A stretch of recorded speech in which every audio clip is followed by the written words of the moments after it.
like I said earlier, Don, all couples have their ups and downs, but it's those tender moments that help them get through those rough times. So do you think Adam and Eve had, those rough times and ups and downs? I never thought about Adam and Eve having those times. I wonder if they did. I hear that the Valley Center Playhouse in Linden is performing Mark Twain's Adam and Eve. We should go watch it. Yeah, I think that might give us some good insights on their relationship. I hear it's pretty funny. Oh, I bet. Sunlight, daffodils, and me. I am almost a whole day old now. I arrived yesterday, I think. Or if it were the day before yesterday, I was not there when it happened. I should remember it. This new creature with the long hair is a good deal in the way. It is always hanging around and following me about. I do not like this. I'm not used to company. I wish that it would stay with the other animals. Cloudy today. Wind from the east. I think we shall have rain. We? Where did that word come from?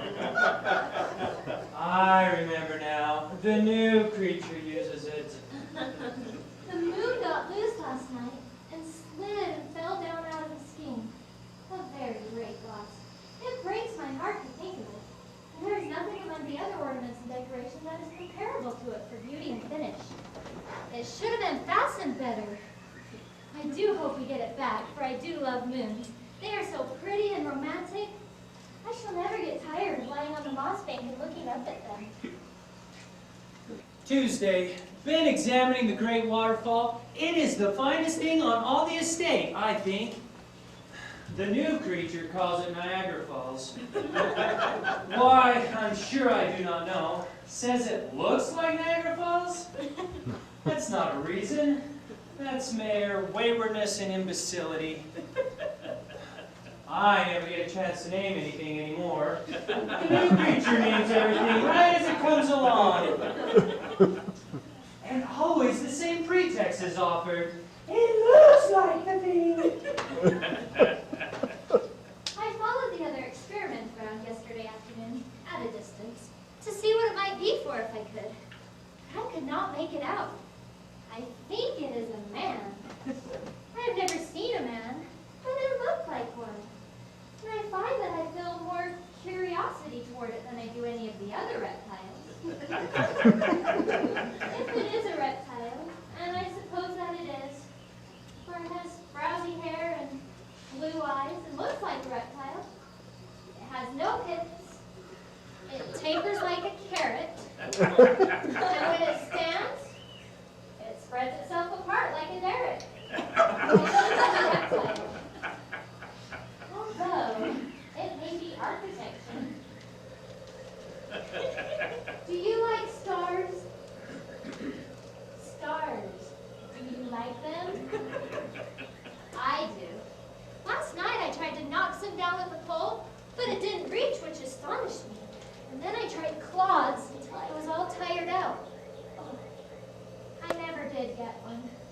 It is because I am left-handed and cannot throw them. The new creature cannot throw good. I know. But man can. Would you clod one of those stars for me? I want to put it in my hair. Go away! Be quiet, you're always talking.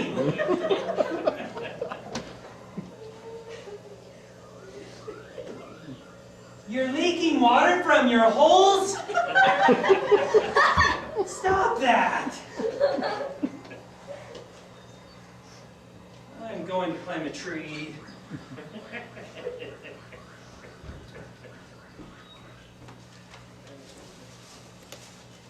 I thought I was afraid of the other creature, but now I know it's afraid of me. And I'm not timid anymore. I tracked it a while, but it got a good deal worried and climbed a tree. I waited a while and gave up and went home.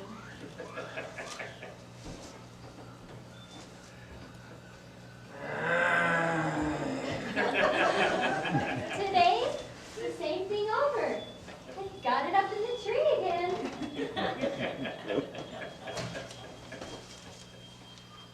Wednesday. built me a shelter against the rain. Oh, but could not have it to myself for long. The new creature intruded.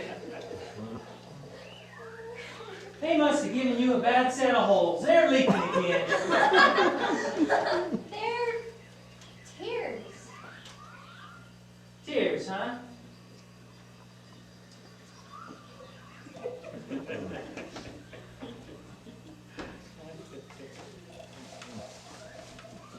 Sunday. Got it up in the tree again. It's up there yet, resting apparently. It tires me to sit around and watch the tree. I do wonder what man is for. I never see it do anything. They returned the moon last night and I was so happy. I think it is very honest of them. It slid and fell off again, but there's no need to fear when one has that kind of neighbors. They will fetch it back. I wish I could do something to show my appreciation. I'd like to send them some stars, but we have more than we can use. I mean, not we, for I can see that the reptile cares nothing for such things.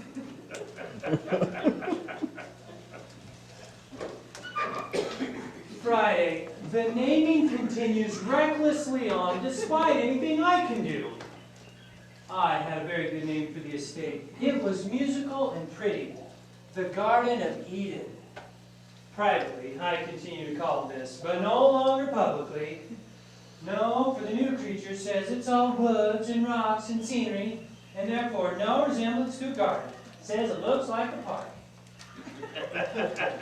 Consequently, without consulting me, it has been new named Niagara Falls Park. Sufficiently high-handed. And already there's a sign, keep off the grass. Ah, my life is not happy as it once was.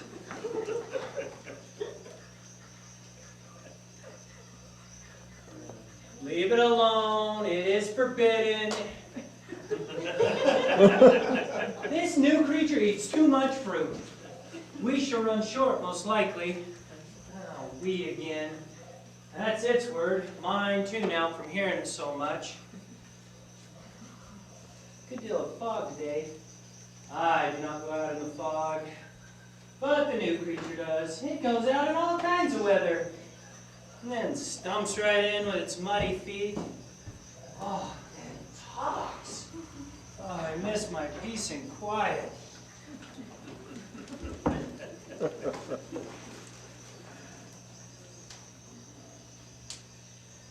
If this reptile is a man, it wouldn't be an it, would it?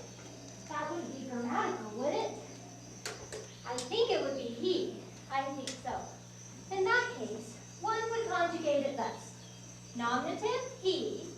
Dative, him. Possessive, his'n. I will consider it a man and call it that until it turns out to be something else. This will be happier than having so many uncertainties. Good morning, he.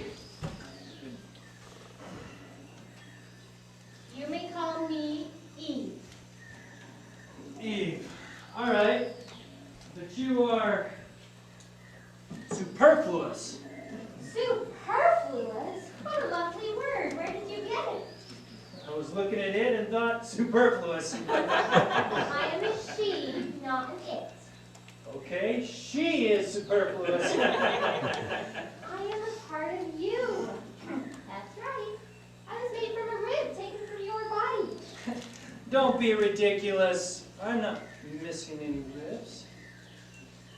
I love to talk. I talk all day and in my sleep too. And I am very interesting. But if I had another to talk to, I'd be twice as interesting.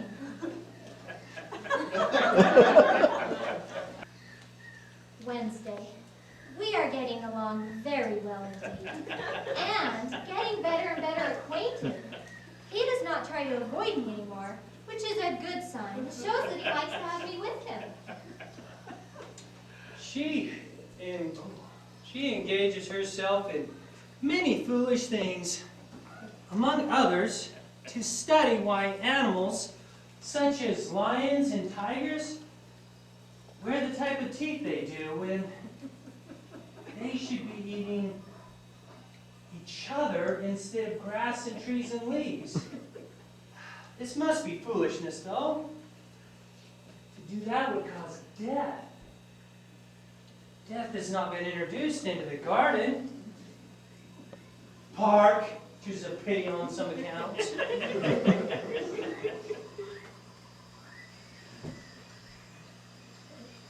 What's the matter? Have I done something to make you angry? Oh, go stand in the rain and let your holes leak. That was my first sorrow.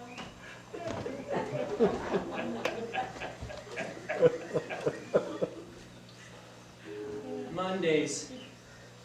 I am beginning to see the purpose of the week. It is to rest up from the weariness of Sundays. That sitting around. Would you leave it alone? It is forbidden. Nobody was watching. That's hardly sufficient justification to chance such a dangerous thing. Justification? Why, Adam? Eve, it is forbidden. You will come to some harm. Well, if I please you, it doesn't matter if I come to harm. What was that voice? I've heard it before, though I've never seen it. Tell me about it. It is the voice of the Lord of the garden who told me to take care of it and tend it, and to not eat the apples of that tree you keep trying to eat from. Why? If we do, our deaths will be certain. We shall surely die. Well, why did he put it there and ask us not to eat of its fruit? It's the tree of knowledge of good and evil. Good and evil. Yes. What is that? What is what? Why those things? What is good? I don't know. Well then, what is evil? I'm sure it means something I do not know what. Adam, you must have some idea of what it is. Why should I have some idea? I have never seen the thing. How would I form a conception of it? What is your notion of it? I don't know. Adam, there are those other new words. Die, death. What do they mean? I don't know. Well then, what do you think they mean? My child, can't you see it's impossible for me to form a plausible guess concerning the matter? A person can't think when he has no material to think with. Isn't that true? Yes, I know it. But how vexatious it is. Just because I can't know, I all the more want to. We sat silent while turning the puzzle over in our minds. When all at once, I saw how to find out. I was surprised that we had not thought of it before. It was so simple. How stupid we are. Let us eat of it. We shall die. We shall have no more bother about it. You're right. No, you're wrong. Father has forbidden it. You're no fun. Oh, you don't understand.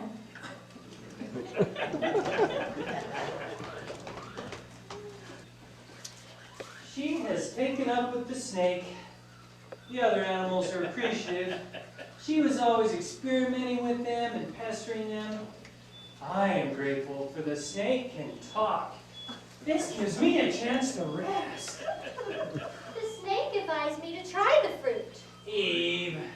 He said the result will be a great and fine education. The result will be you will introduce death into this world. I advise you to keep away from that tree. Don't you tell me what to do. Oh, women.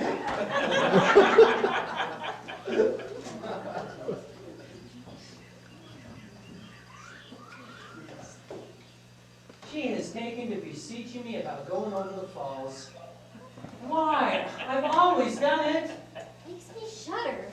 I've always enjoyed the plunge in the coolness. It must be what they were made for. I see no other purpose. They were only made for scenery, like the rhinoceros and the mastodon. I go over the falls in a tub. Not good enough for her. Then I go over in a barrel. Still not good enough. And I swam in the rapids and the whirlpools. Got much damaged. Ugh. Hence tedious complaints about me and my extravagant behavior. I am too hampered here. I need a change in scenery. I tried to persuade him to stop going over the falls. That's because this new thing called fire had revealed in me a new passion, fear.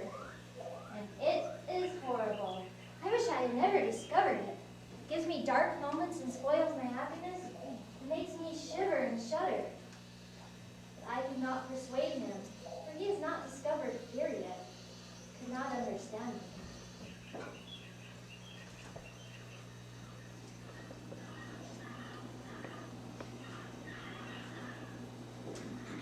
Perhaps I ought to remember that she is very young, a mere girl, leave allowances. She is all eagerness, interest, and vivacity. Why, she cannot speak for delight when she sees a new flower, but must touch it and caress it and pour out endearing names upon it. And she is color matter. Brown rocks, yellow sand, blue sky, the pearl of dawn, the purple shadows of the mountains. It makes no sense to me, yet if it has color and majesty, that is enough for her, and she loses her mind over it. If she could just hold still and be quiet a few moments at a time, it would be a reposeful spectacle. If she could do that, I could enjoy looking at her. Indeed, I'm sure I could. I am coming to realize she is quite the remarkably comely creature. Lithe, slender, trim, rounded, shapely, nimble and graceful. And once, when she was lying marble-white and sun-drenched on her boulder, with her young head tilted back, and her eyes shaded from the sun as she followed the flight of a bird in the sky, I realized that she was beautiful. He talks very little. Perhaps it is because he's not very bright and is sensitive about it and wishes to conceal it. It is such a pity that he should feel so, for brightness is nothing. It is in the heart that values them. I wish I could make him see that a loving and good heart is riches and riches enough, and that without it, intellect is poverty.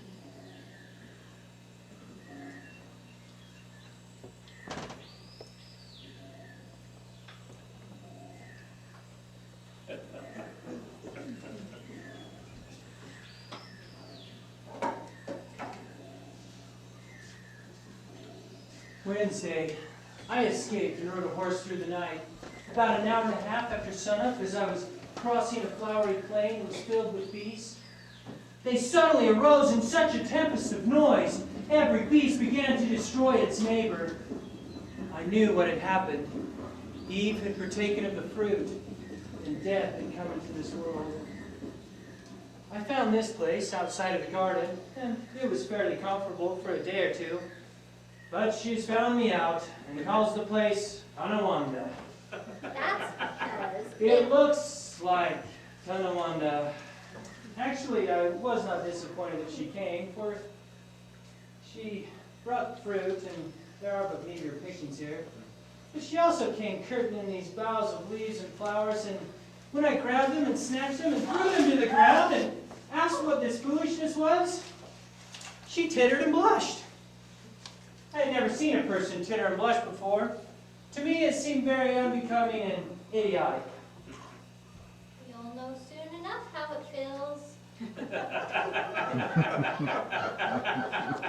No! Give me something to wear! Ordering me not to make a spectacle of myself. So then we went to the field where the Battle of the Beasts had been and got us some skins. Fanny made me patch together a couple of suits proper for public occasions.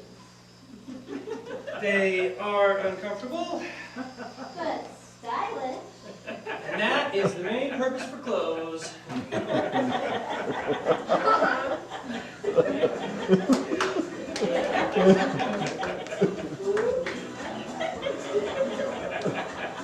I suppose we shall have to get to work now. Work? Yep. Something we shall have to do for the rest of our lives. It is ordered.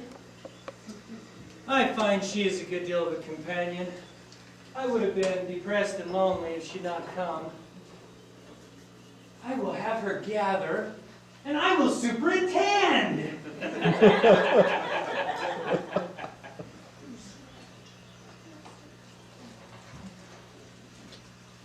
Love, peace, comfort, measureless contentment.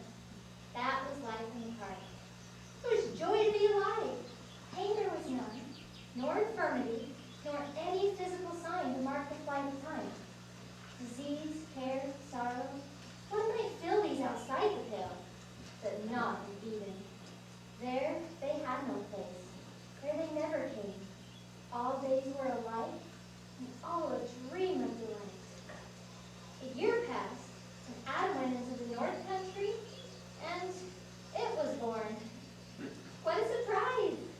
I was not aware that anything was going to happen. But it's just as Adam is always saying, it is the unexpected that happens. Some of its details are human, but there are not enough of them for me to justify in scientifically classifying it under that head. We must wait for developments. We have named it Cain. She caught it while I was up in the north country trapping. Caught it a few miles from the dugout. It does have some similar features to us and may be a relation, but I think that's an error on her part. The difference in size warrants the conclusion that it is a new and different kind of animal. A fish, perhaps. Although when I put it in the water and it sank, she promptly jumped in after it. And will not let me have it again to try. She's become indifferent about finding out what kind of animal it is. I understand the coming of this creature has changed her entire nature. I care so much for it. More than she does any of the other animals. I can't explain why. Sometimes, late at night, when it's fussing and because it wants to get back in the water, she will pat it on the back and speak soothing sounds. She's solicitous to it in 100 different ways. Kind of bothers me. She never did this with any of the other animals. She would play with young tigers, but she wouldn't carry on with them all night when their dinner disagreed with them. Little one, on Sundays we do not work. On Sundays we rest. Ah, Sundays. Superintending all week wears a body out. Oh. You know, in the old days, Sundays were tough, but now we could use more of them. Look, it's laughing! Now, Adam, have you ever seen a fish that could laugh? It very well may be it's not a fish, although she won't let me have it again to try.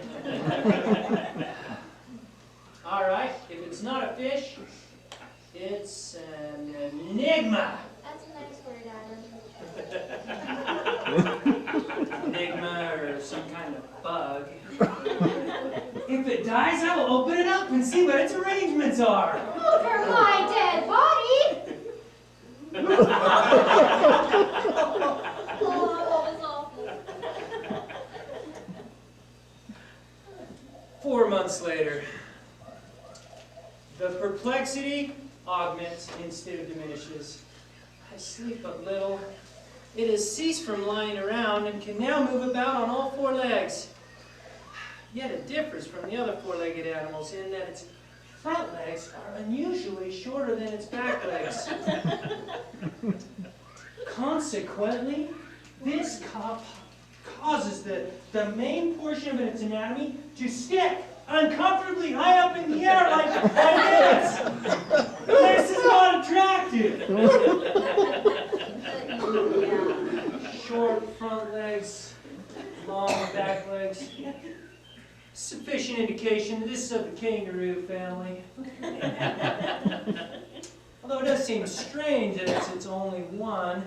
But it must be so, for I've searched diligently these many weeks trying to find another one to add to my collection and for this one to play with.